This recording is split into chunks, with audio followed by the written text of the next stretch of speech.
Et comment vous êtes venu à scinder ces trois personnages-là, le docteur, Luther et Martin? Alors, sur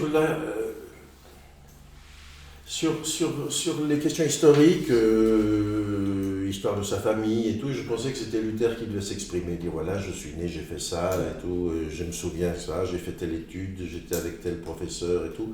C'était Luther qui devait s'exprimer, c'était lui qui faisait son autobiographie. Et sur les questions théologiques graves, primauté de la foi, primauté de l'écriture sainte et de la grâce sur les actions. Ça aussi c'est très important.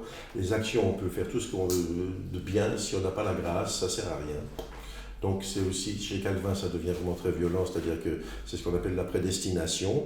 Dieu vous a prédestiné à être bon ou mauvais, donc si vous êtes mauvais, vous allez en enfer, mais bon, quoi que vous fassiez, c'est fait. Donc d'où cette culpabilité protestante qui, je pense, nous accompagne encore pour ceux qui ont été élevés dans le culte. Donc je voulais que Luther parle de ça. Puis après, il y avait tout le côté 16e siècle, abracadabrant, la Terre ne tourne pas autour du Soleil, la bouse de vache avec des roses, c'est bien contre l'épilepsie des enfants, enfin tous ces trucs qui sont très rabelaisiens et tout, et même un peu dogmatiques avec des citations latines.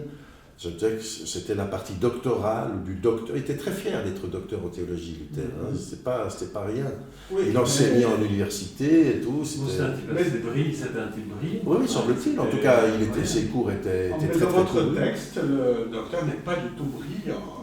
Il est tout le contraire. Alors, c'est aussi parce que c'est un personnage de docteur. Il s'en sort beaucoup mieux. Il s'en sort mieux, oui. Mais c'est aussi un personnage de la commedia dell'arte, le docteur. Et le docteur, c'est celui qui sait et qui vient expliquer aux gens ce qu'il faut savoir. Il dire des bêtises. Mais il dit des bêtises. Donc, j'ai aussi recherché les trois personnages. Comme bien Forius.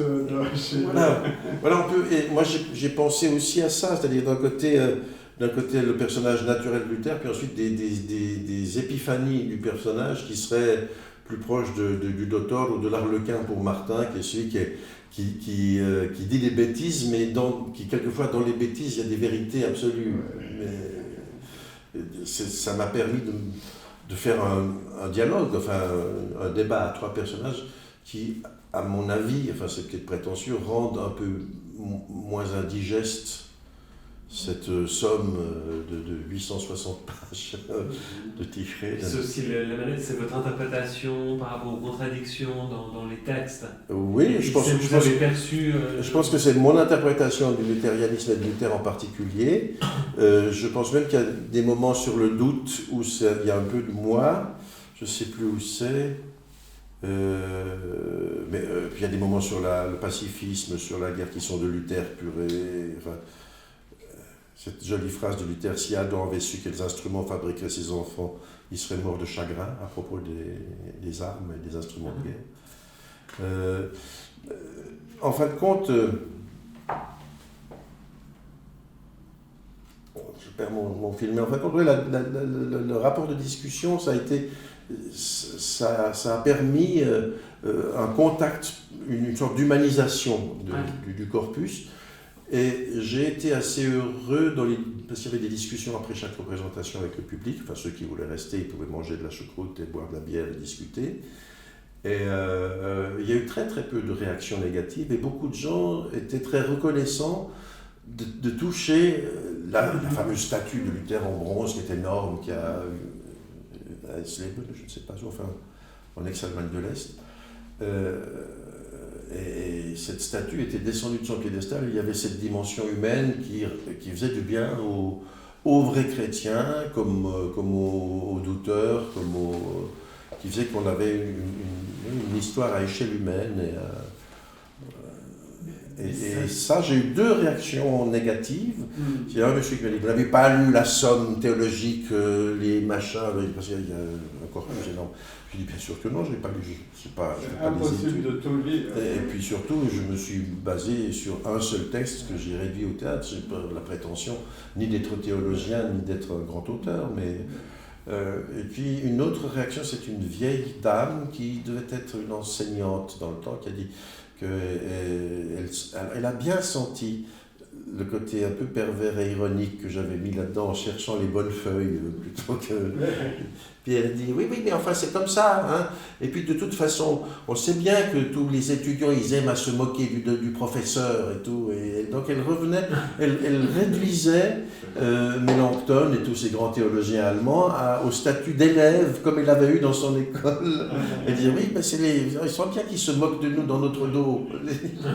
C'est les deux seules réactions négatives que j'ai eues en public, et curieusement les deux, lors de la même représentation, dans le prieuré de Prangin, je pense. Bon, la critique par rapport à ce que vous n'avez pas dit, c'est une critique facile, parce que par rapport à ce qui est dit, elle est toujours plus intéressante. J'ai eu des profs en théol, donc le doyen Gisèle et quelques autres, donc le doyen de la fac de théologie de Strasbourg aussi, qui m'a dit « Ah, c'est très bien, il faudrait vraiment qu'on montre ça à mes étudiants. » Puis je dis « Mais alors, volontiers, quand vous voulez. » Il dit « Ah non, mais non, nous n'avons pas l'argent. Donc nous ne sommes pas allés à Strasbourg. » Mais les théologiens confirmés étaient étonnés de voir que la quasi-totalité des principes luthériens étaient évoqués dans le texte. Je le dois, je pense, au fait que j'ai suivi assez la construction du premier livre, de la première traduction française, celle de ce monsieur Brunet, chez Garnier, et que lui avait déjà fait ce travail. Donc ensuite, moi, en suivant un peu la composition du livre et en réduisant 860 pages à 100 pages. Oui, parce que là, vous parlez vraiment de tous les thèmes qui ne sont même pas forcément uniquement théologiques, c'est philosophique, la question de la maladie, de la mort, il y a même un bref passage sur la polygamie. Oui. C'est toute l'histoire de la polygamie, où il préférait presque la polygamie que le divorce. Il dit que c'est très bien la polygamie, il trouve ça très bien. Au contraire de Catherine, qui ne trouvait pas tellement bien ça, elle disait, bon, si tu veux prendre une deuxième femme, tu resteras avec les enfants, moi je retourne au couvent. Mais pour revenir à la structure du texte, je trouve intéressant le fait qu'il y a un peu cette dispute un peu philosophique par moment, et ça donne un peu cette dimension-là aussi. C'est la dispute, la disputatio au XVIe, c'est un vrai moyen de faire avancer la pensée sociale, philosophique et théologique. Et je pensais à la dispute de Lausanne aussi, qui a eu lieu, qui a fait que le canton de Vaud a basculé dans le protestantisme, où on avait Viret, si je me rappelle bien, Farel, enfin des sommités théologiques. C'était quand ça? C'est au XVIe, je ne sais pas exactement, c'est à la cathédrale de Lausanne, ils ont organisé par les Bernois une dispute théologique pour savoir ce qui était mieux de la Réforme ou de l'Église catholique romaine. Puis en face de l'Église catholique romaine, naturellement les prélats principaux avaient fichu le camp quand il y a eu l'arrivée de l'armée bernoise.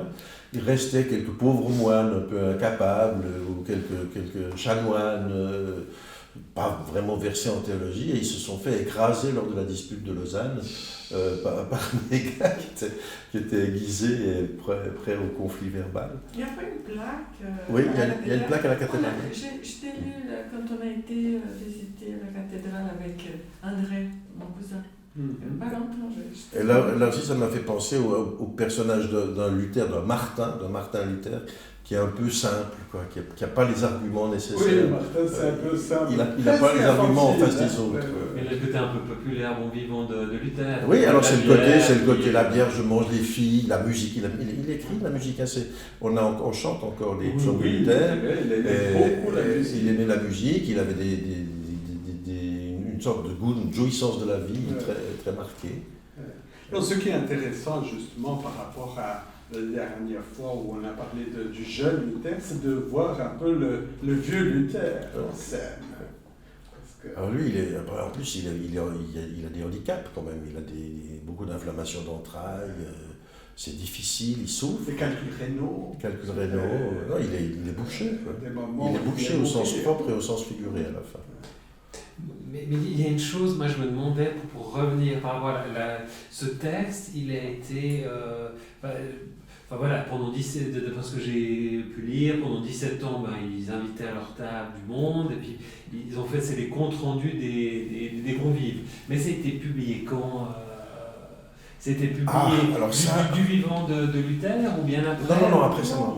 Ou c'est quelqu'un, une personne qui a récolté ces différents commentaires? Mais non, ce sont les élèves qui écrivent, c'est un peu comme les cours de saussure, ce sont les élèves qui prenaient note de tout ce qui se disait. Tout ce qu'ils disaient, puis Et ils ont fait une somme Donc avec ils ça. se sont réunis.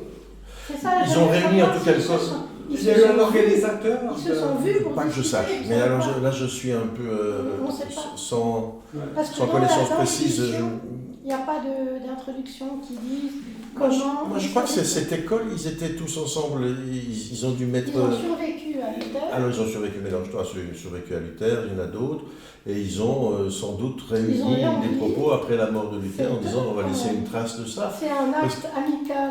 Oui, plus ou moins, parce que lui, il ne pensait jamais que ces propos seraient. Non, bien sûr. Et c'est parce qu'il ne pense pas que ça va être édité qu'il ne prend pas garde à ce qu'il dit, en fait, Bah et oui. qu'il a un côté Mais comme nous brut tous, de hein. décoffrage qui peut surprendre aussi. Bah oui. Mais ce qui fait que c'est donc c'est vraiment de son temps que ça a été compilé, c'est pas au Bah, ce 17e. serait Non, non, Comme c'est les en prise directe. conversations, comme C'est en prise Eckermann. directe sur ce qu'il dit. Après, comment est-ce que ces textes ont été réunis, compilés, réunis et puis édités?